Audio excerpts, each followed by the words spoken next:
As idades já não são o que eram. E se vamos viver mais, então queremos viver melhor e aproveitar ao máximo esta espécie de bónus de longevidade que está a ser dada a toda a humanidade. Neste podcast vamos conversar com todas as gerações, sem tabus, sem medos e, acima de tudo, sem preconceitos. Idade Maior é um podcast para maiores de idade. Uma iniciativa da consultora Idade Maior, um projeto da agência Brand Key. Bem-vindos, Francisca e João. Começo pelas senhoras. Francisca Costa é licenciada em Direito pela Universidade do Minho e mestre em Sustentabilidade e Políticas Públicas pela Universidade de... Maastricht. Para mim é difícil dizer essa diriam os palavra. neerlandeses. Fora da academia é colunista da revista Sábado, co-criadora do podcast Empatia Radical, que vale a pena ouvir. Realiza palestras e workshops de empoderamento de cidadãos e ativistas nos tópicos de sustentabilidade e justiça climática. E muito ativa e leva-nos muito longe. Tem estado envolvida em diversos movimentos sociais onde se dedica especialmente à comunicação estratégica e advocacy de políticas públicas. Mais recentemente foi nomeada embaixadora do Pacto Climático Europeu, já esteve numa COP, ou pelo menos. É verdade. Qual delas? No Dubai, COP28. E está em vésperas de partir para Bruxelas, onde vai trabalhar na Comissão Europeia, a fazer o quê, Francisca? Bem, vou estar na Direção-Geral das Regiões a aplicar fundos europeus aqui em Portugal. Quantos anos tem? 27. 27. Ao lado... Idade cronológica. Já vamos lá. Ao lado temos, portanto, estamos a falar de uma profissional, de uma pessoa nascida e criada em Braga, e agora vamos passar para Guimarães. Portanto, não sei, estamos aqui bem, todos nós estamos. Todos, perfeitamente.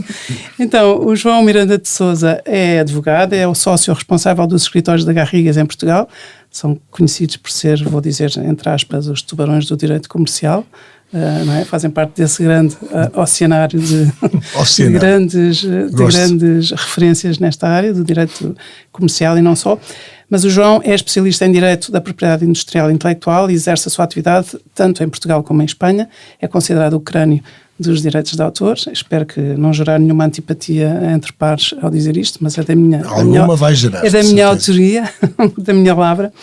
Tem uma experiência de mais de 30 anos nesta área, parte dos quais em posições de destaque no Instituto Europeu da Propriedade Intelectual.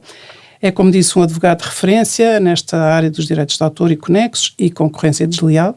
É professor convidado em diversas universidades e recebeu vários prémios e distinções que eu, se calhar, não vou poupá-lo ao embaraço de os enunciar. Gosto muito desta presença aqui em Guimarães-Braga, foi acidental. Entretanto, o João tem 63 anos. Também. E, portanto, somos da mesma geração, sim, do mesmo ano, de 61. Se calhar começava por uma frase que disse à professora Maria João no fim, e que é uma frase maravilhosa do professor Agostinho da Silva, e talvez isto nos dê aqui assim, uns fios de conversa que vão de um episódio para o outro. E o professor Agostinho da Silva, para quem não ouviu o primeiro episódio, interrogado sobre como era ser velho, e ele tinha mais de 80 anos na altura, ele respondeu de uma forma extraordinária, que ele disse: eu não sou velho, eu acho que sou recente, porque antes de mim há zilhões de anos de humanidade e a seguir a mim haverá outros tantos. Eu gostava de vos perguntar como é que se situam.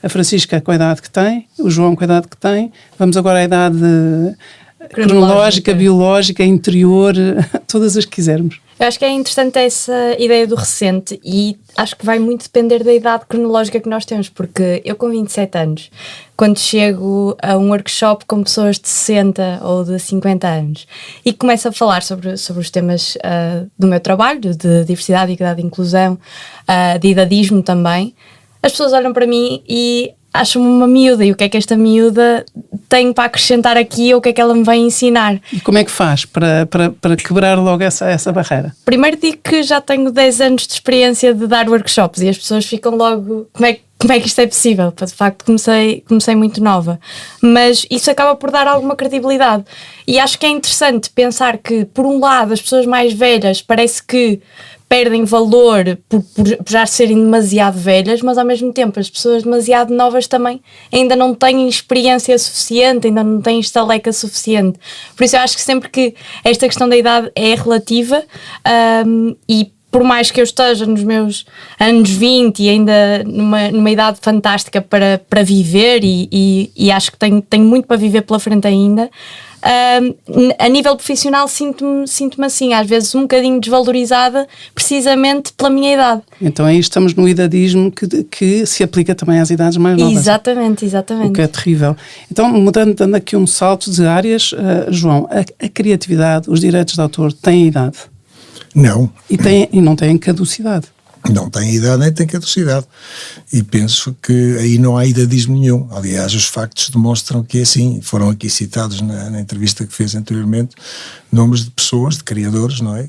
Que criaram coisas já nos seus 80 anos e para além disso, estou-me a lembrar de um realizador de cinema muito conhecido, que todos apreciamos, o Clint Eastwood, que este ano fez, aos 96 anos, mais um filme, para além dos do Manuel de Oliveira e para além de tanta outra gente que já numa fase supostamente avançada da vida. É verdade que eu hoje aprendi que a vida tem o limite dos 150, portanto acho que nos sentimos todos recentes. Mas queria ter 150 anos? Eu queria ter todos. Ou seja, eu sinto-me perfeitamente capacitado, se for por vontade, se for uma questão de vontade, se me perguntar quer ter. Mas aí já viu, se tivesse 150 anos não ia ter nem os seus amigos de estimação, quando muito poderia ter ainda alguns inimigos de estimação, não é? Mas as pessoas todas à sua volta, se já não tivesse, então vamos fazer esse cenário, já não tinha ninguém. O João é casado, é pai de 4 filhos, tem quantos netos? Tenho 4 netos e meio, o quinto está a caminho. Mas, aliás, a minha filha mais nova é mais velha do que a Francisca, portanto... Se vivesse mais 90 anos, e já percebi que não se importaria de os viver, poderia não ter ninguém destas pessoas que são as suas pessoas da vida. E isso, como é que isso trabalha em si? Com naturalidade. Eu também já não tenho pessoas que não tinha há 10 anos, não é? E as pessoas que desaparecem não desaparecem necessariamente por causa da idade, desaparecem por acidentes, desaparecem por doenças, desaparecem por tantos fatores, porque trabalharam comigo e já não trabalham, não é? Ou seja, há muitas razões. No fundo eu tenho a sensação de que vivi muitas vidas. Estava aqui a pensar para mim próprio porque é que eu digo que posso fazer aqui algum sentido. Tive muitas vidas em poucos anos, vidas no sentido de ter um contexto geográfico, ter um grupo de pessoas que me rodeiam, a vida mais da infância com os pais e com os avós e com os primos, depois a primeira fase da vida profissional no Porto, na universidade, com um determinado tipo de amigos, com um determinado tipo de ambiente, enfim, depois fui para o Luxemburgo, depois no Luxemburgo fui para outros sítios e portanto acabei aqui, eu aqui sou recente, aqui a fazer este trabalho também sou recente. Ou seja, que esta ideia digamos, de se reinventar em vários sítios, em vários contextos profissionais e humanos, também tem esse quê de perda, não é? E portanto a perda não necessariamente... Acho extraordinário, nunca me tinha confrontado com esta possibilidade de vivermos 150 anos e alguém aos 60 olhar para si e projetar-se a mais 90. Acho isso absolutamente fascinante e muito interpelador. Ou seja, vou eu própria começar a fazer esse exercício e sugerir esse exercício a mais pessoas. Francisca, consegue projetar-se a viver 150 anos? Eu tenho algumas dúvidas sobre como é que estes estudos demográficos foram feitos. Esta é uma pergunta que foge, é uma resposta que foge. Não, tenho dúvidas porque, de facto, acho que a nível de longevidade estamos com... Não, o que foi dito é o máximo que a humanidade supostamente pode chegar, são 150, ou seja, a máquina humana poderá eventualmente chegar a 150, sendo que nunca aconteceu. Será que chegamos sequer ao final do século? A minha questão é essa. Mas aí já é a questão climática. E por isso mesmo é que eu acho que são coisas que devem ser tidas em consideração quando falamos também de estudos demográficos, que é, será que chegamos ao final do século? Será que chegamos até 2050? E se chegamos com qualidade de vida? Qual é essa qualidade de vida? E acho que neste momento também ainda não é possível dar respostas a isso, nem os próprios cientistas conseguem dar, mas acho que são questões que nós temos cada vez mais nos pôr, até porque isso para salvaguardar aquilo que estamos a viver agora, mas também os nossos direitos e os direitos das gerações futuras, de quem ainda está para vir. Será que elas vão conseguir viver neste planeta de uma maneira com tanta qualidade que nós temos agora?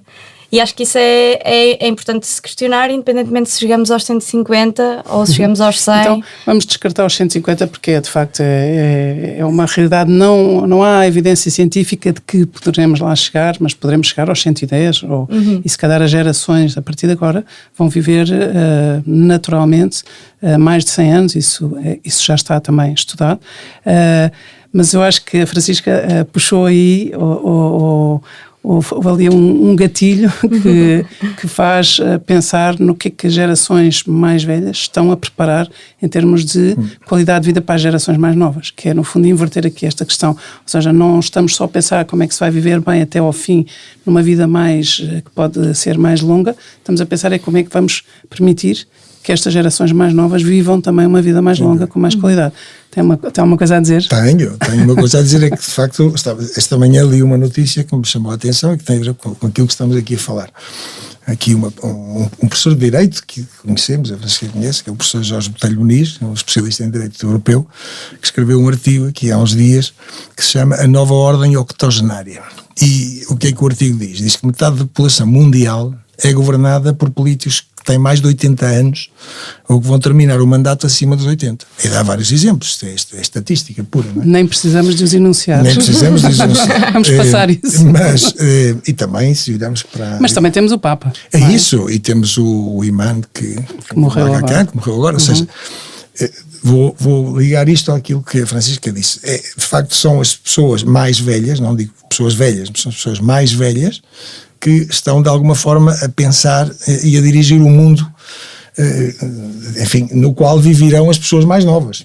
Isso é inquietante. Para a Francisca eu acho muito inquietante. A Francisca vejo que está nervosa com esta hipótese. Eu estou um bocadinho, enfim, sinto-me aqui iludido. Eu espero, nos meus 150 anos de vida, poder fazer coisas que de alguma maneira contribuam para, digamos, a melhoria das condições de vida das pessoas que me rodeiam, da sociedade onde estou e das empresas ou organizações nas quais colaboro. O que é em concreto, por exemplo? Por exemplo, lutar dentro das organizações onde eu estou, neste momento estou no escritório de advogados internacional, justamente pelo alargamento dos limites de idade que temos e que regulam de alguma forma. Mas aí é muito interessante, porque o João já é uma pessoa que já deu a volta ao sistema, porque o João teoricamente também teria que se... Sim, o sistema foi-se atualizando. Na firma onde eu trabalho, que é uma firma internacional e portanto já tem 80 anos de vida, a idade de reforma dos sócios era 56 anos quando eu entrei, e eu entrei quando já tinha 46, na minha terceira vida, e ao longo desses 10 anos a idade foi-se alargando, passou para 60 e agora está nos 65. Mas isto também diz que daqui a 2 anos vai adormecer ativo e acordar reformado, é isso? A firma tem uma figura que me parece muito útil e que já está a ser utilizada, que é a pessoa não tem necessariamente, para estar a trabalhar ali, de ter a mesma função e o mesmo tipo de responsabilidades. Pode continuar ali a trabalhar como consultor. Mas pode continuar, se quiser, continuar a fazer o mesmo que fazia com o mesmo grau de responsabilidade? O mesmo que fazia, não, porque o que fazemos com sócios... Ou é uma espécie de prémio de consolação? Não, é um prémio, não. É a possibilidade da pessoa utilizar o talento intelectual que tem, prestando de uma maneira diferente, ou seja, não fazendo aquilo que a Laurinda defendeu como os tubarões, enfim, andar na luta do mercado e tentar comer os peixes miúdos, mas como atividades formativas, atividades de divulgação, atividades de promoção, atividades de estudo, reflexão. E de advocacy. Exatamente. Portanto, há maneiras de uma estrutura, que eu penso que era o que você estava aqui a dizer. Essa, pelos vistos, já se vai atualizando e é um sinal dos tempos que é maravilhoso. Isso. Já faço aqui uma vénia, porque começámos esta série de podcasts a falar nesta necessidade de atualização e de acompanhar este bónus, esta longevidade, que é o chamado bónus da humanidade. E então pergunto à Francisca, então o que é que o João já disse uma coisa concreta que faria, o que é que propõe, o que é que sugere também para melhorar a qualidade de vida dos que vão estar já nessas idades, mas de quem caminha para lá? Olha, eu acho que fazer também um bocadinho aquilo que estamos a fazer aqui, que é o diálogo intergeracional, que eu acho que não acontece com tanta frequência. Também não somos olhados como pares, e eu e o João estamos aqui postos no mesmo pé de igualdade, e isso é fantástico, e acho que é isso também que permite não só às pessoas mais velhas compreenderem as gerações mais novas, mas às gerações mais novas também compreenderem as gerações mais velhas. Eu acho que isso não acontece muito na nossa sociedade e gostava que acontecesse mais. E isso também nos vai fazer com que tenhamos melhor qualidade de vida, tenhamos decisores também mais informados sobre as diferentes camadas da sociedade, as diferentes idades da sociedade, aquilo que nos afeta às diferentes idades. E acho que isso é mesmo ultra relevante e que não acontece com a frequência que deveria acontecer. Por isso, desde já também agradeço esta oportunidade, porque acho que é fantástico estarmos aqui a falar sobre idades, sobre diálogo intergeracional. Sim, e numa clareza em que têm toda a liberdade de discordar e de se provocarem mutuamente. Podem aproveitar para isso também. De acordo. De facto, eu, por exemplo, quando olho para a Francisca, não penso em nenhum dos meus filhos. Como não olho para as pessoas que trabalham comigo, a minha organização é muito nova, eu tenho 60% das pessoas que trabalham neste escritório, aqui somos 120, têm menos de 30 anos. E, portanto, as pessoas que me rodeiam são pessoas muito mais novas que eu e são pessoas da idade dos meus filhos, mas nunca olho para eles como se estivesse a olhar para um filho, ou se estivesse a olhar para uma pessoa que tem 30 anos menos que eu, ou 33. Né? Olha com o olhar de quem aprende, olha com o olhar de quem... Qual é o seu olhar?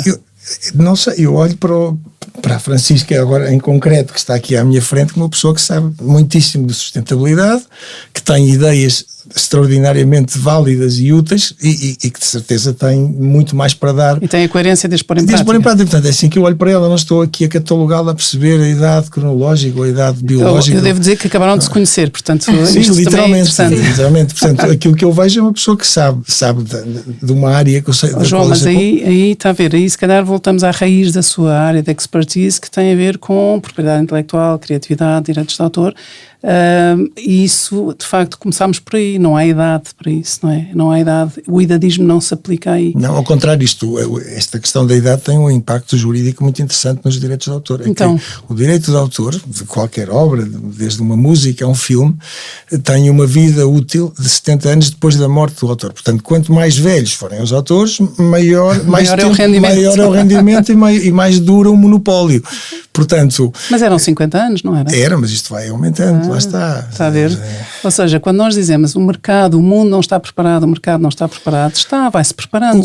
Há áreas estratégicas em que já não passa despercebida essa longevidade. Eu meto aqui um bocadinho a parte jurídica, porque antes de vir para aquilo e aqui uns artigozinhos de uma área... é jurista também. De uma área que não é minha, que é o direito de trabalho, e aliás comentei isso com a Maria João há bocado. Há aqui análises de especialistas em direito de trabalho que dizem claramente que o direito de trabalho que temos em Portugal e na maioria dos países está pensado para uns esquemas etários totalmente diferentes daqueles que ela disse aqui, dos anos 30, dos anos 40.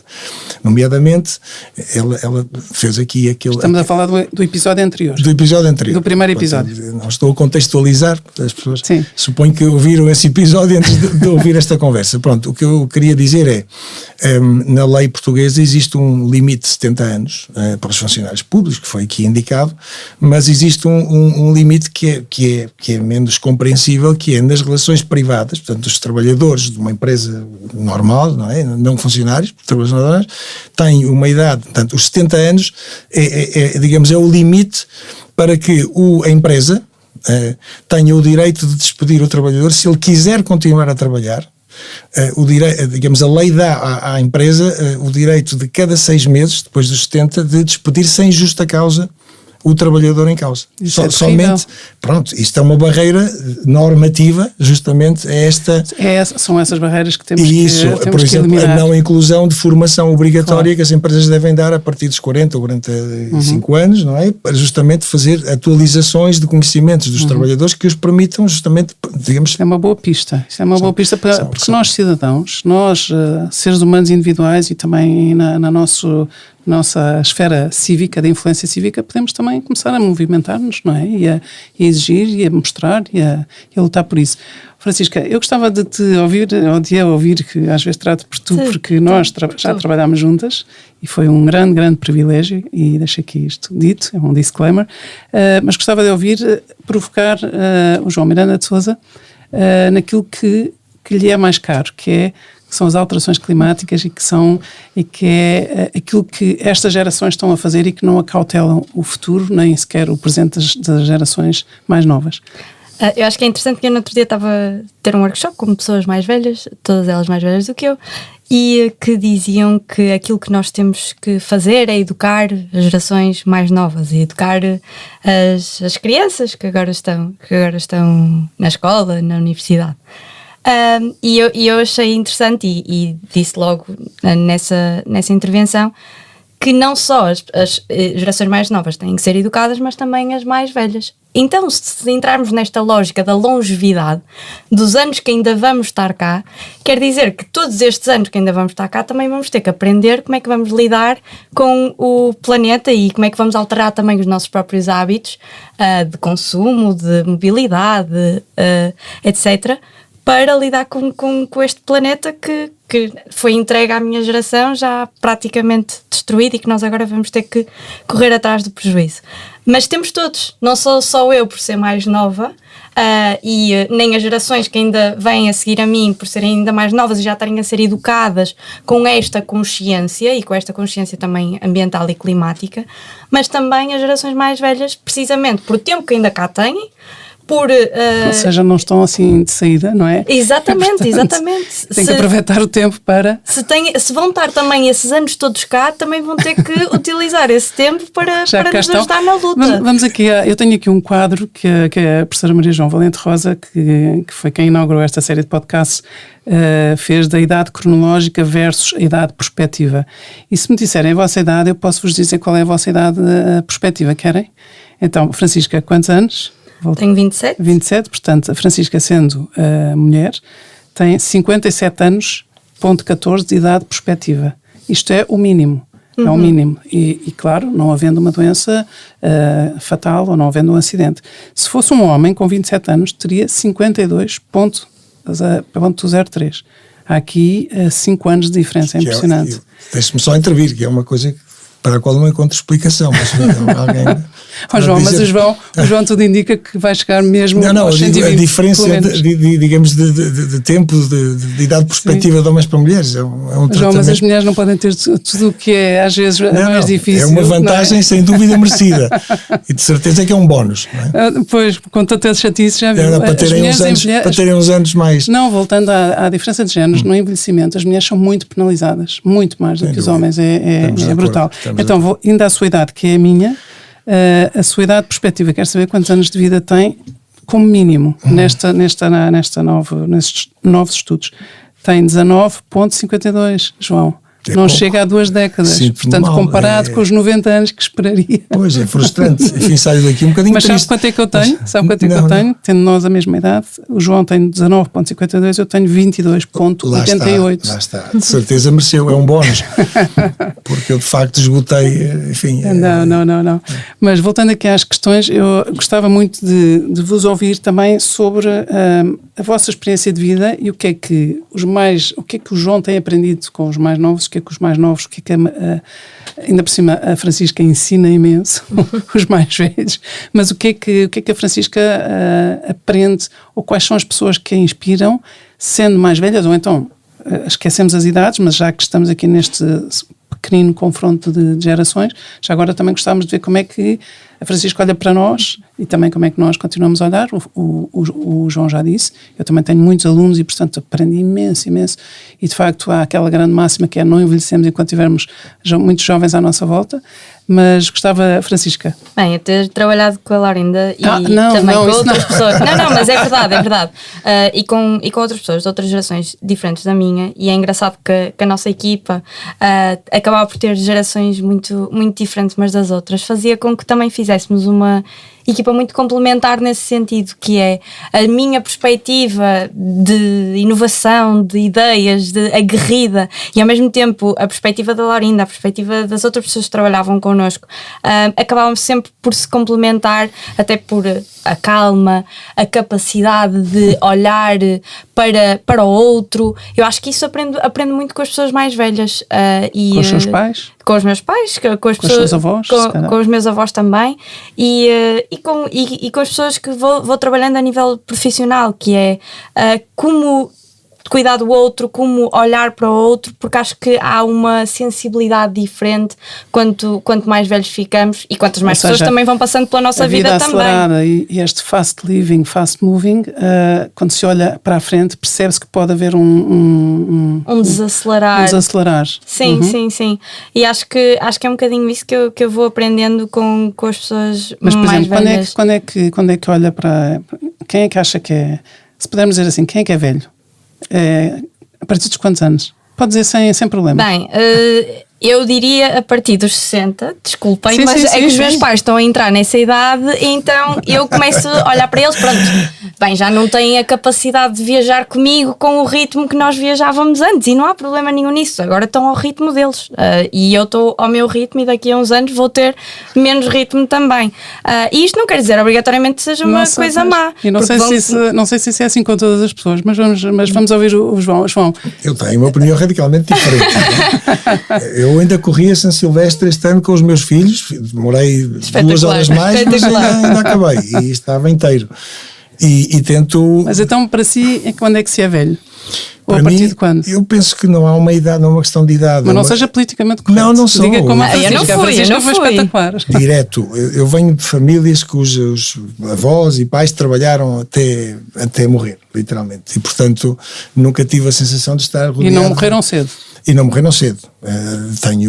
Enfim, o pai da minha mulher tem 98 anos, vai ao trabalho, faz ginástica, faz bicicleta, faz muitas coisas. Que é o trabalho desse? Empresário, vai à empresa todas as manhãs, trabalha das 10 até às 2 e todos os dias e vai a reuniões, bancos, etc. Portanto, é espanhol. É espanhol, isso ajuda também, porque de facto ajuda no sentido de serem pessoas um bocadinho menos melancólicas e menos dadas aos fados e mais ativas. Eu tenho que fazer aqui, tenho que situar aqui. Eu acho que tem muito a ver. Está a ouvir o João é parte de um casal ibérico. Portanto, exatamente, estou já um bocadinho desvirtuado e provavelmente já não sou puro, não é? Enfim, em termos de lusitaniedade. Mas atenção, deixe-me também só fazer o disclaimer que eu espero ter a vossa idade e mais e continuar a trabalhar com a energia que tenho hoje. Então, isso pode ser assim uma espécie de uma premonição, uma visão, não é? Antecipar como é que eu poderei ser, mas só queria dizer, eu estava em desacordo com a Francisca, porque enfim, a experiência de cada um é essa, a minha é outra, mas em desacordo, enfim, cortês, não agressivo. Eu acho... Francisco chamou-nos velhos. Chamou-nos velhos. É preciso termos esta noção. Sem base científica. Mas ela desconfia dos estudos científicos, claro, portanto essa é a nossa sorte. Essa é a nossa sorte. Mas pronto, pode ser que depois do programa de hoje saia um bocadinho mais convencido. Não, eu estava a dizer que o que é que se aprende com as pessoas novas? Eu aprendo tudo. Ou seja, realmente... Mas tudo é nada. Diga lá coisas concretas. Coisas concretas. A curiosidade. Quer dizer, eu vejo pessoas... A coragem para a vida, aprende? Não, a curiosidade. Eu acho que a curiosidade é um elemento fundamental não sei, é um estímulo fundamental para a existência humana. A curiosidade, o interesse por descobrir coisas novas. Então deixa-me só... Eu acho que também temos que desfazer alguns mitos e alguns estigmas. Acha que está associado às idades superiores a perda de curiosidade? Eu acho que não, porque as pessoas continuam a viajam para todo lado e é uma forma de curiosidade. Nós aqui estamos a fazer uma generalização e as generalizações são sempre complicadas, não é? Não creio que possamos fazer aqui juízos de valor aplicáveis a toda a gente e em todos os lugares. Isto pressupõe aquilo que estamos aqui a conversar, que as pessoas têm boas condições de vida, têm boas condições não estão doentes, não estão acamadas. Têm boas condições de trabalho, porque aqui, de facto, há muitas pessoas que estão desanimadas e que não estão curiosas porque tiveram uma vida altamente penalizadora e altamente castigadora. E estas pessoas, se a gente estivesse a fazer as perguntas que estamos a fazer a nós próprios, porque eu sinto-me privilegiado, muito privilegiado, por ter nascido como nasci, onde nasci e por ter tido as possibilidades e a carreira que pude ter. João, eu agradeço. E acho que isto é muito importante, porque é muito importante, porque senão, não sei, eu sinto-me mal ao fazer generalizações baseado na minha própria experiência. Deixa-me só aproveitar aqui os últimos minutos, é muito importante até porque hoje em dia, com este aumento de longevidade, há pessoas que atravessam não um, nem 2, mas 3 cancros, por exemplo. Isso. E que sobrevivem, e que estão vivas, e há pessoas que estão acamadas, e há pessoas que não têm de facto este privilégio que muitos de nós temos, mas também nós sabemos que também para estas pessoas eu acho que será útil ouvir e poder transpor algumas coisas, se calhar não para a sua mobilidade ou não para a sua capacidade de viajar ou para alguns recursos que possam não ter, mas se calhar esta curiosidade intelectual ou esta abertura de coração e abertura ao mundo e abertura aos outros e esta intergeracionalidade, acho que isto assenta a todos e portanto agradeço muitíssimo ter recentrado. Sim. Agora, estamos quase no fim. Há aqui aquela pergunta que é qual é a idade interior que tem? Rápido, sem pensar. Interior? Rápido. É 63. Não acredito. Perfeitamente. Qual é a idade? Tenho Vou durar até 27 aos 60. e tenho 27 porque eu quando era miúda eu sonhava sempre em ter 27. Ah, Então eu estou naquela idade que eu imaginava quando era e miúda. porquê 27? Não sei, era mesmo muito novinha. Era, quando eu tiver 27 eu vou estar aqui, vou estar acolá. Isso é E maravilhoso. agora tenho 27 e estou a adorar os 27, por isso acho que essa é a minha idade interior. Que maravilha. Eu não acredito que Na o João minha- sinta que a Não. sua idade interior, com a São Silvestre, com tudo o que disse, que a sua idade interior. Mas estou a fazer justiça às minhas próprias palavras, que é, como vamos durar até aos 150, eu sinto-me perfeitamente bem na pele de quem É um tem jovem, 66 é um anos. jovem. Eu não posso argumentar consigo, porque o João vocês são juristas, são Pronto, advogados enfim. e são muito bons na barra, são barras na barra e eu calmo já e agradeço muito obrigada. Foi uma Obrigado. conversa Obrigada. muito interessante e que nos abre muitas portas. Muito obrigada. Muito obrigado. Obrigada.